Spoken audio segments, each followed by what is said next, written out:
यो पहिला सड बुझ्छौँ है, के बुझ्छौँ? सड बुझ्छौँ। त त्यसैले सबभन्दा पहिला सडको बारेमा जान्नुभन्दा अगाडि नि तिमीहरूलाई चाहिँ के सिकाउँछु भने नि पहिला ध्यान दियो है। जसरी पहिला अनुपातिक सङ्ख्या बुझ्यो त पहिला अनुपातिक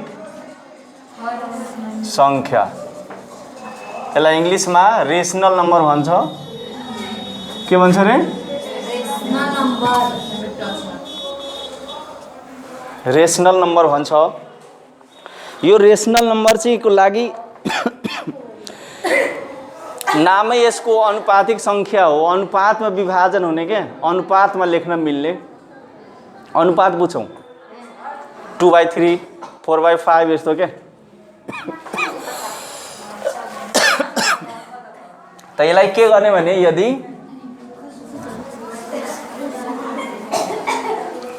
यदि p by q जहाँ q is not equal to 0, p र q पूर्णांक, यहाँ ध्यान दिने है, बुझ्न सक्छ कि सक्दैन, पूर्णांकहरू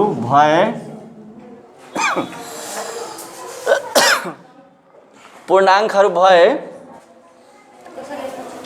यदि p by q को यस्तै पूर्णांकहरू भएर p by q को रूपमा, यसलाई चाहिँ हामी रूपमा यहाँ छ भने p by q को रूपमा जहाँ यहाँ देखिए है, जहाँ यसरी लेखेर व्यक्त गर्न सकिन्छ त्यो सङ्ख्याहरूको समूहलाई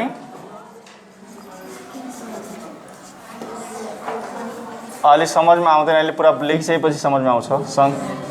अनुपातिक सङ्ख्या भनिन्छ।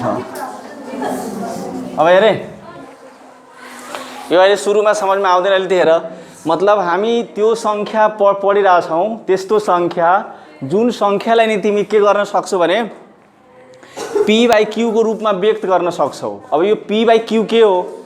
p र q के हो? पूर्णांक हो। फेरि बुझ्छु सर पूर्णांक के हो? त पूर्णांकको बारेमा तिमीहरू यस्तो पढ्या छ कि छैन, याद छ कि छैन? z बराबर यसरी -(-3 -2 -1 0 1 2 3 डट। योलाई हामी के भन्छौँ? पूर्णांक भन्छौँ। प्रभु यसलाई के भन्छौँ रे? पूर्णांक भन्छौँ। साँच्चै बुझ खोकी गरेको छु। यसलाई के भनिन्छ रे? पूर्णांक भनिन्छ। अब यो सङ्ख्याहरू सुने, अब रेसनल अनुपातिक सङ्ख्या कसलाई भने पहिला बुझ। यसलाई के भन्यो भने फेरि यसलाई चाहिँ p by q को रूपमा व्यक्त गर। अनुपातिक सङ्ख्यालाई अनुपातिक, ध्यान दिने पहिला बुझ्ने हो, यो सार्नुभन्दा सङ्ख्यालाई q ले सङ्केत गरिन्छ है, सङ्केत गरिन्छ। देख्ने है, अनुपातिक सङ्ख्यालाई के ले सङ्केत गरिन्छ? q ले। देख्ने, अब q लेख्नु छ, q बराबर मानौ कुनै सङ्ख्या तिमीहरू भन, जसरी 2 3 4/5 6/7 8/9 -2/3 यसरी डट। देख्ने, अब यसमध्येमा मैले यहाँ तिमीलाई के भने 2 अनुपातिक सङ्ख्या हो। त 2 अनुपातिक सङ्ख्या हो कसरी थाहा भयो कि तिमी सोचौ कि सर यो 2 अनुपातिक सङ्ख्या हो कसरी? सोचौ नि कसरी थाहा लाग्यो? त यसलाई चिन्नको लागि नि तिमी यसलाई चाहिँ 2/1 त हामी गर्छौँ नि। 2 को हरमा केही छैन भने हरमा हामी के हुन्छौँ? 1 राख्न पाउँछौँ, सक्छौँ। त मानि जब 2 तिमी 1 राख्यो भने अहिले हेर त यो p by q को रूपमा भएको भएन? यस्तो p by q भनेको यस्तो के फ्र्याक्सन, भिन्नमा बुझ्ने या अनुपातमा बुझ्ने। अनि यो p र q यहाँ 2 र 1 यस भित्र छ कि छैन हेर त? छ कि छैन? हो। त्यसै कारणले हामी के भन्छौँ? 2 के हो? अनुपातिक सङ्ख्या हो। किन अनुपातिक सङ्ख्या हो? यसलाई हामी p by q को रूपमा व्यक्त गर्न सक्छौँ। अनि त्यसैले के भयो त यहाँ चाहिँ 2 र 1 मतलब के हो त? पूर्णांक हो। पूर्णांक छन् भनौँ न, छन् त्यसैले 2 के भयो अनुपातिक संख्या भयो। जसरी फेरि सोध्यो भने कि सर -2/3 छ कि छैन त हेर -2/3 त यो पनि तिमीले p/q को रूपमा व्यक्त गर्न सक्छौ। कसरी हेर्ने -2 पनि यो भित्र छ कि छैन हेर यहाँ -2 छ +3 यहाँ छ कि छैन हो। त यसरी चाहिँ यसमा भएका संख्याहरूलाई नि तिमी अनुपातको रूपमा चेन्ज गरिदिने है। त त्यो संख्याहरूलाई हामी के भन्छौँ अनुपातिक संख्या भन्छौँ। तर के हुनु हुँदैन नि तल यसको हरमा 0 हुनु हुँदैन, बाँकी यतिकै बुझ्ने हो। अब क्लियर भयो होला बुझ्यौ। अब जति तिमी नम्बर भन जे नम्बर भन त्यो सब अनुपातिक संख्या हुन्छ। जस्तो यसमा भनेका तिमी 2 3 4/5 6/7 8/9 -2/3 के अरे अर्को यसमा चाहिँ तिमी लेख्न सक्छौ के लेख्न सक्छौ 0/7 8/8 हैन 9/20 डट माथि हुन सक्ने भयो के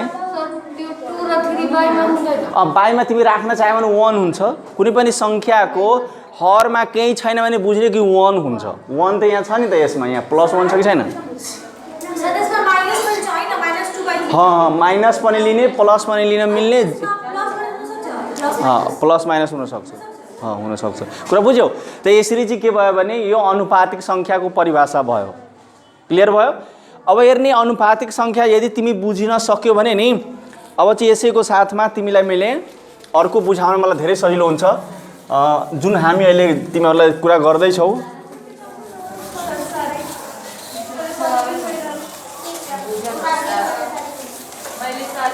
ल ठीक छ। अब चाहिँ यसमा अब आऊ अनानुपातिक संख्या भन या यसलाई इङ्ग्लिसमा इरेसनल नम्बर भन्छ।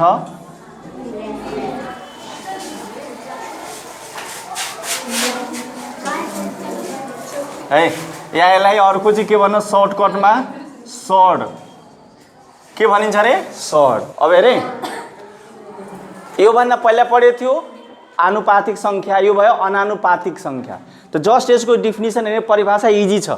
जुन संख्यालाई तिमी p/q को रूपमा व्यक्त गर्न सकिँदैन जुन अघि देखेको थियो नि जस्ट उल्टो जुन संख्या आनुपातिक संख्या होइन त्यो संख्याहरूलाई अनानुपातिक संख्या या सर्ड भनिन्छ। हेर्ने कति फास्ट डिफिनिसन छ। के भन्ने परिभाषा दिने जुन संख्याहरू आनुपातिक संख्या होइनन् त्यो संख्याहरूलाई हामी के भन्छौँ सर्ड भन्छौँ या अनानुपातिक संख्या भनिन्छ।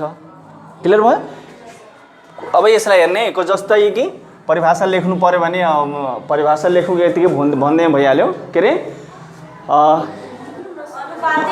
यदि कुनै पनि संख्यालाई p/q को रूपमा व्यक्त गर्न सकिन्छ जहाँ q = 0 हुनु भएन र p र q पूर्णाङ्कहरू भए भने संख्याको रूपमा व्यक्त गर्न सकिँदैन। के अरे संख्याको रूपमा व्यक्त गर्न सकिँदैन त्यो संख्याहरूको समूहलाई हामी के भन्छौँ अनुपातिक संख्या या सर्ड भनिन्छ। सर्डमा अब तिमीलाई मैले जस्तै इक्जाम्पल तयारी बुझ्छौ जस्तै सर्डकालाई भनिन्छ बुझ्छौ जसरी √2 हो ठीक छ।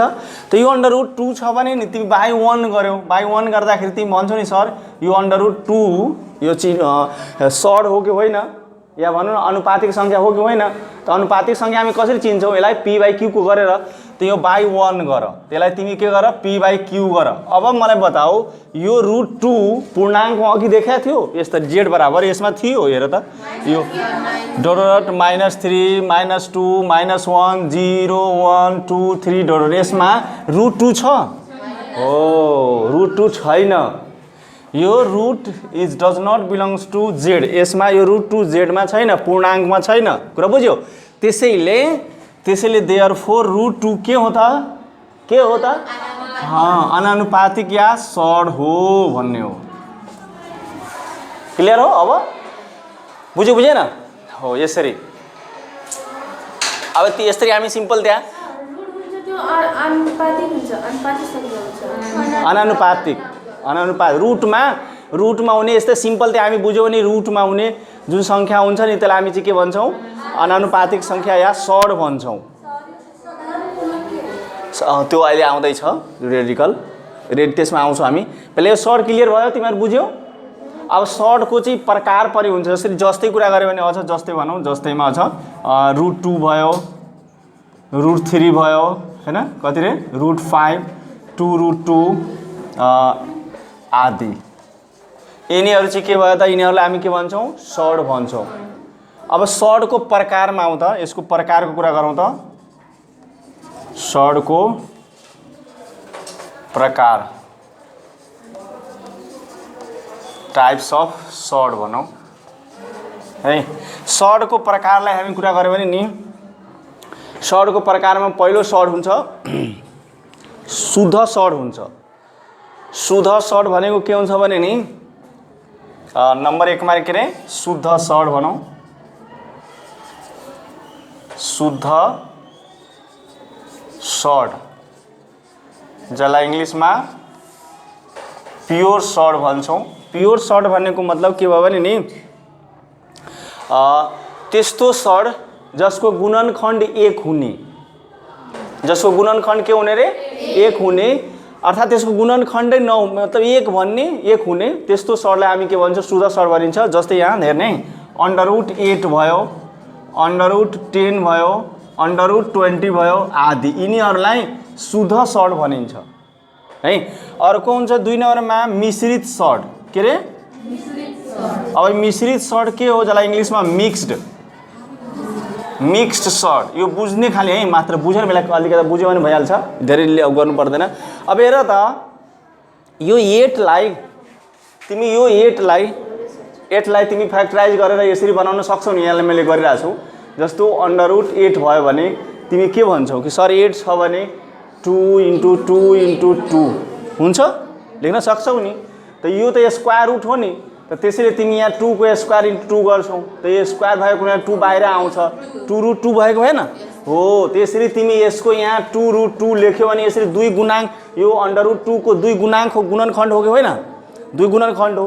त्यसरी चाहिँ यस्तो रूपमा छ भने त्यसलाई हामी के भन्छौँ, मिक्स्ड सड, मिश्रित सड भनिन्छ। क्लियर भएको भने यसरी चाहिँ रुट भित्रै सबै सङ्ख्या छ भने त्यसलाई शुद्ध सड भन्ने, अनि यसरी रुट भन्दा पनि अन्य सङ्ख्या पनि हुने, यसलाई गुणनखण्डको रूपमा भन्छ क्या। त्यसलाई हामी के भन्ने, मिश्रित सड भन्ने। क्लियर भयो, यो बुझ्यो। त्यस्तै गरी तिमीहरूले यो 20 छ भने 20 को पनि तिमी गर्न सक्छौ। 20 को चाहिँ फ्याक्टराइज गर्यो भने कति हुन्छ, 2 × 4 5 20 हुन्छ, 2 बाहिर भयो भएन। त्यसरी 2√5 भइहाल्यो, त्यस्तै 3√7 भइहाल्यो आदि। यहाँ ध्यान दियो है, यस्तो टाइपको सड छ भने त्यसलाई के भन्ने, मिश्रित सड भन्ने। क्लियर भयो, बुझ्यौ यो। अरे शुद्ध सड र मिश्रित सड क्लियर भएको भएन, क्लियर भयो। शुद्ध सड भनेको यसरी चाहिँ यो जुन √8 देखिरहेछौँ, यसको गुणनखण्डमा मतलब 1 हुने, यसको गुणनखण्ड के भइरहेछ, 2 भइरहेछ, या 3 भइरहेछ, यहाँ 2 भइरहेछ, कुरा बुझ्यौ। यसलाई चाहिँ मिश्रित सड भन्ने, यसलाई के भन्ने, शुद्ध सड भन्ने।